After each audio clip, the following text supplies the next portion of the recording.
घने जंगल के बीच पुरानी जंग लगी पटरियां थी। दादाजी कहते थे कि वहाँ बरसों पहले एक ट्रेन गायब हो गई थी जो आज तक वापस नहीं आई, लेकिन आज भी अमावस की रात को उसकी सीटी की आवाज सुनाई देती है।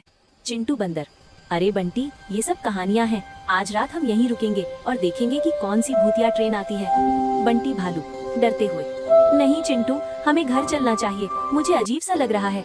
रात हो गई, चारों तरफ सन्नाटा था। तभी जमीन हिलने लगी और दूर से एक तेज रोशनी आती दिखाई दी। एक पुरानी टूटी फूटी हरे रंग की चमकती हुई ट्रेन सामने आकर रुकती है। वो कोई आम ट्रेन नहीं थी, वो हवा में तैर रही थी और उसमें से हरे रंग का धुआं निकल रहा था। वो भूतिया एक्सप्रेस थी। ट्रेन का दरवाजा चरमराहट के साथ अपने आप खुलता है। चिंटू बंदर: देखो बंटी, दरवाजा खुल गया, चलो अंदर चलकर देखते हैं। बंटी भालू: पागल मत बनो चिंटू, वो खतरनाक है। चिंटू अंदर कूद जाता है।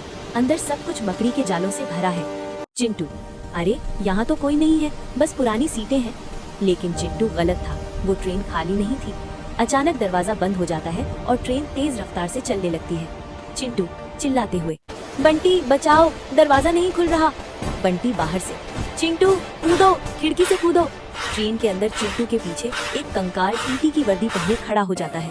कंकाल टीटी: टिकट, तुम्हारा टिकट कहाँ है?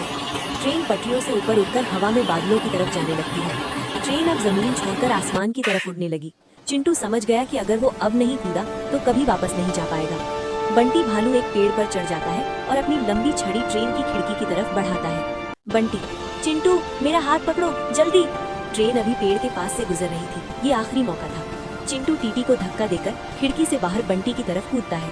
चिंटू: जय बजरंगबली। सुबह हो रही है, ट्रेन बादलों में जाकर गायब हो जाती है। दोनों दोस्त सुरक्षित जमीन पर बैठे हैं। चिंटू हाँफते हुए: बंटी, आज तुमने मेरी जान बचा ली, मैं अब कभी ऐसी भूतिया जगहों पर नहीं आऊंगा।